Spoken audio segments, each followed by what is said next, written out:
ఇక సీఎం రేవంత్ రెడ్డి సహా మంత్రులు ఎమ్మెల్యేలు ఎమ్మెల్సీలు మేడిగడ్డ బ్యారేజీ సందర్శనకు వెళ్లారు. సీఎంతో పాటు కాంగ్రెస్ మజ్లిస్ సిపిఐ సభ్యులు అసెంబ్లీ నుంచే మేడిగడ్డ పర్యటనకు బయలుదేరి వెళ్లారు. ఇక అక్కడి నుంచి మరింత సమాచారాన్ని మా కరెస్పాండెంట్ రాజేష్ లైవ్ లో అందిస్తారు. రాజేష్, అప్డేట్స్ ఏంటి? మరి కాసేపట్లో సీఎం రేవంత్ రెడ్డి అక్కడికి రాబోతున్నారు. కాళేశ్వరం ప్రాజెక్టులో జరిగినటువంటి అవినీతి కావచ్చు, ఒక డ్యామేజ్ కావచ్చు, ఒక పవర్ పాయింట్ ప్రజెంటేషన్ ద్వారా ప్రజలకు కావచ్చు, ప్రజాప్రతినిధులకు చూపించే ప్రయత్నం చేస్తా ఉన్నారు. దీనికి సంబంధించి అప్డేట్స్ ఏంటి?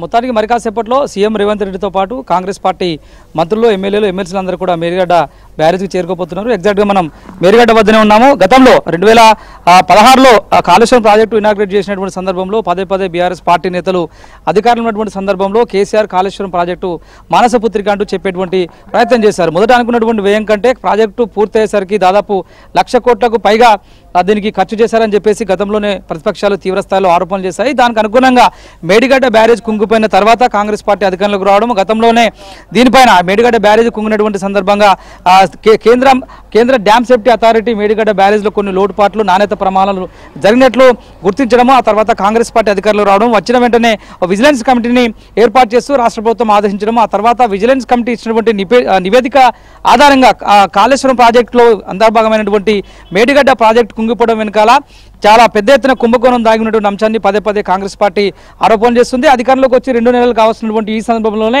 రెండోసారి అసెంబ్లీ సమావేశాలు ఏర్పాటు చేసినటువంటి సందర్భంగా ఒకవైపు కేఆర్ఎంబీ ఇష్యూ, మరొక వైపు కాళేశ్వరం ఇష్యూ, రెండు ఇష్యూస్ ని కాంగ్రెస్ పార్టీ చాలా తీవ్రంగా పరిగణిస్తుంది. ఈ నేపథ్యంలో ఇవాళ ఆ విజిలెన్స్ కమిటీ ఇచ్చినటువంటి నివేదికను తీసుకొని మంత్రులతో పాటుగా సీఎం రేవంత్ రెడ్డి మేడిగడ్డ సందర్శనకు వస్తున్నారు. మరి కాసేపట్లో మేడిగడ్డ బ్యారేజ్ కానీ చేరుకున్న తర్వాత ఎక్కడైతే కుంగిపోయినటువంటి పిల్లర్స్ ఉన్నాయో ఆ పిల్లర్ వద్ద పవర్ పాయింట్ ప్రెజెంటేషన్ ఇచ్చేటువంటి అవకాశం ఉంటుంది. గతంలో గడిచినసారి డిసెంబర్ 29వ తేదీన నలుగురు మంత్రుల ఆధ్వర్యంలో కలిసి మేడిగడ్డను విజిట్ చేశారు.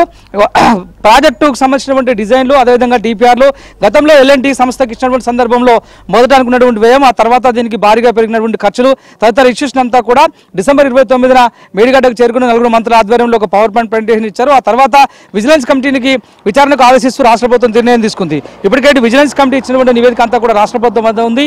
దాన్ని ఇప్పుడు మరి కాసేపట్లో అంటే ఇవాళ సాయంత్రం 4 గంటలకు లేదా 5 గంటలకు జరగబోతున్నటువంటి పవర్ పాయింట్ ప్రెజెంటేషన్ లో విజిలెన్స్ కమిటీలో ఉన్నటువంటి కీలకమైన పాయింట్స్ అన్ని కూడా సీఎం రేవంత్ రెడ్డి విజయం బయటకు చెప్పేటువంటి అవకాశం కనిపిస్తుంది. ఎందుకంటే ప్రాజెక్టుల పేరిట గతంలో నీళ్లు నిధులు నియామకాల పేరిట జరిగినటువంటి ఒక తెలంగాణ ఉద్యమం అనేటువంటిది నీళ్ల అంశానికి సంబంధించినటువంటి విషయంలో ఇప్పటికే బీఆర్ఎస్ ప్రభుత్వం అధికారంలో ఉన్నటువంటి 10 ఏళ్ల పీరియడ్ లో ఆంధ్రప్రదేశ్ ప్రభుత్వానికి ఇంటర్నల్ గా సహకరించేటువంటి ప్రయత్నం చేసింది.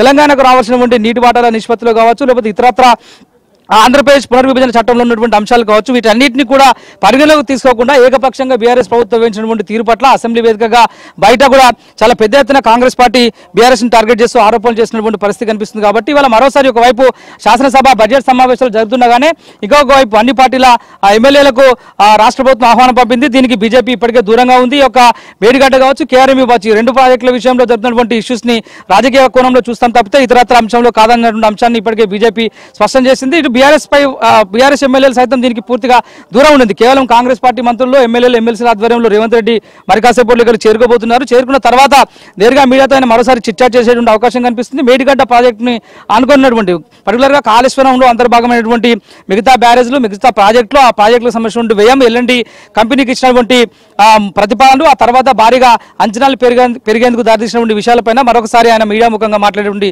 అవకాశం అయితే కనిపిస్తుంది. చూడాలి, ఒకవైపు బీఆర్ఎస్ పార్టీ నల్గొండ విజిట్ కి కేఆర్ఎంబీ ఇష్యూని ముందుకు తీసుకొని వెళ్తూ ఉంటే మరొక వైపు ఇటు కాళేశ్వరం ప్రామాణికంగా కాంగ్రెస్ పార్టీ ముందుకు వెళ్తున్నటువంటి పరిస్థితి కనిపిస్తుంది. ఇప్పటికే ఇటు వృద్ధావరం కాటన్ ఏరియాస్ లో ఉన్నటువంటి చాలా మంది కాళేశ్వరం ప్రాజెక్టు పైన గతంలో ల్యాండ్ అలికేషన్ సందర్భంగా బీఆర్ఎస్ ప్రభుత్వం పూర్తి స్థాయిలో న్యాయం చేయటువంటి అంశాన్ని కూడా ఈ సందర్భంగా కాంగ్రెస్ పార్టీ ఐడెంటిఫై చేసినట్లు కూడా తెలుస్తుంది. సో వారందరితో కూడా మాట్లాడేటువంటి అవకాశం ఉన్నట్లు కూడా ప్రస్తుతం అయితే మనకు సమాచారం అవుతుంది. సో ఓవరాల్ గా కాళేశ్వరం ప్రాజెక్టులో జరిగినటువంటి అవినీతి అక్రమాలు, ఇష్యూస్, ఇబ్బందులు వీటన్నిటిని దృష్టిలో ఉంచుకొని పర్టికులర్ గా మేడిగడ్డ ప్రాజెక్ట్ అంశంలో పిల్లలు కుంగినటువంటి విషయాన్ని చాలా సీరియస్ గా పరిగణిస్తూ రాష్ట్ర ప్రభుత్వం ముందుకు వెళ్తుంది. ఈ అంశంలో ఎట్టి పరిస్థితుల్లో బీఆర్ఎస్ ని ప్రజాక్షేత్రంలో దోషిగా నిలబెట్టేందుకు పూర్తి స్థాయి నివేదికను సిద్ధం చేసినట్టు తెలుస్తుంది. ఇదే నివేదికను ఇవాళ సాయంత్రం 5 గంటలకు లేదా 4 గంటలకు రేవంత్ రెడ్డి మేడిగడ్డ ప్రాంగణంలోనే